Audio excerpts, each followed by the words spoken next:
The general writing style of Lydia Davis tends to be centered towards some of the darker elements of society, primarily divorce and depression, which are associated with some degrees of failure. Break It Down proves to be no different, as her characters struggle to adapt to their present circumstances. At the same time, the lack of introduction and conclusion leaves the reader pondering what the previous protagonist would do next. It is worth noting that right before the beginning of World War II, the use of the word depression began to skyrocket, as the Great Depression held the country in its claws. The word did not vanish again at the end of the Depression, but has instead become an instrumental part of society. This is important in regards to the umber tones that these stories take. As the country kept getting beaten down by the increasing levels of poverty, some people began to take matters into their own hands and end their life. This trend has continued rather linearly in the positive direction. For those who may be severely depressed, thoughts of suicide are a very serious threat towards their own lives. An important aspect of Lydia Davis's stories tends to be some level of depression. Depression can be classified as a decrease in the amount of serotonin in the cerebral spinal fluid. Serotonin is one of the crucial nerve chemicals in the brain. As such, drastic changes in these levels can greatly alter one's mood. As can be imagined, severe depression creates many problems within the body, and individuals can often begin to feel trapped within a shell of personal doubt. Their social life can suffer tremendously, as people with severe depression tend to enjoy the introverted aspects of their thoughts while shutting out all else. From a clinical standpoint, depression is a very serious case, as it can result in changes in sleep, changes in appetite, lack of concentration, even low self-esteem, which can lead to thoughts of suicide or other malice. Severe depression is a very serious condition which requires medical attention. A specific character who experiences the difficulties of depression is a young woman who is trapped and isolated by the inability to share her emotional experience. However, one does not need to live their life this way, as the field of psychiatry has progressed rapidly, with treatment opportunities that can save lives. Everyone gets depressed. There is no group that is safe from this disease. Rather, different groups become depressed for different reasons. Men often suffer from depression due to cultural strains placed on them, whereas women can suffer from depression due to a wide variety of events, including postpartum depression and genetics. The manner by which people adapt and rationalize their depression also depends deeply upon which group they fall into. Men often tend to either attempt to tough it out or self-medicate with alcohol, while members of the LGBTQ community are more likely to succumb to mental illness simply by association of the stigma. Many characters within Break It Down struggle from one of the leading causes of depression, life circumstances, which functions as a blanket for marital status, financial standing, and where a person lives. Unfortunately, many are unable to seek the help that they need.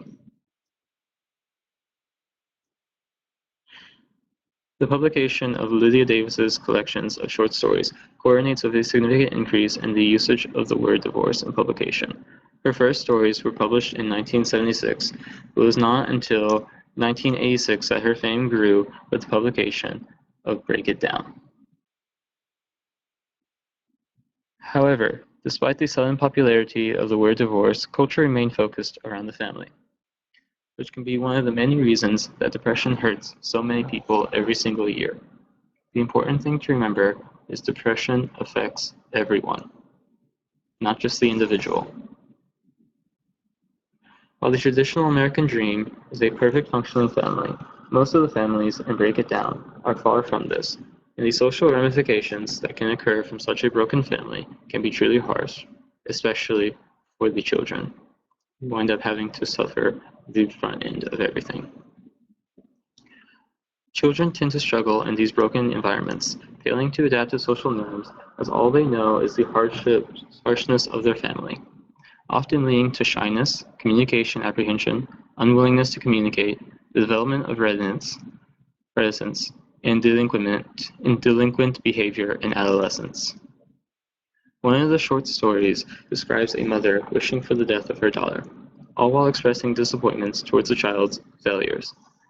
These families cause more harm than they do good, as children adapt to living in a life of constant doubt that they are useful for anything. This doubt can lead to crippling depression that causes many other problems throughout life.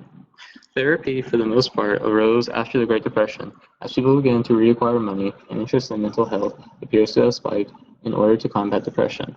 Interesting enough, as therapy has grown, it has come to overpass depression in its use, due in part to the numerous other mental illnesses that require therapy. The most popular form of treatment that has a variable degrees of success is a combination of therapy sessions and antidepressants. However, such treatments are not necessarily guaranteed to ensure that patients are able to get back up and resume their lives, since some antidepressants lose their effects as the time spent on them increases. The chemical bonds of antidepressants function to prevent the reuptake of serotonin. This results in the body being able to keep the serotonin levels at a more homeostatic level, which in turn allows people who suffer from depression to get more sleep and generally feel better about themselves. The one story that focuses on therapy through and break it down demonstrates the variability of success that they typically tend to have, as everyone has their own schedule for how they should be progressing through their sessions, as well as a general idea for what is wrong with themselves. So rather than listening to the professional, they quit.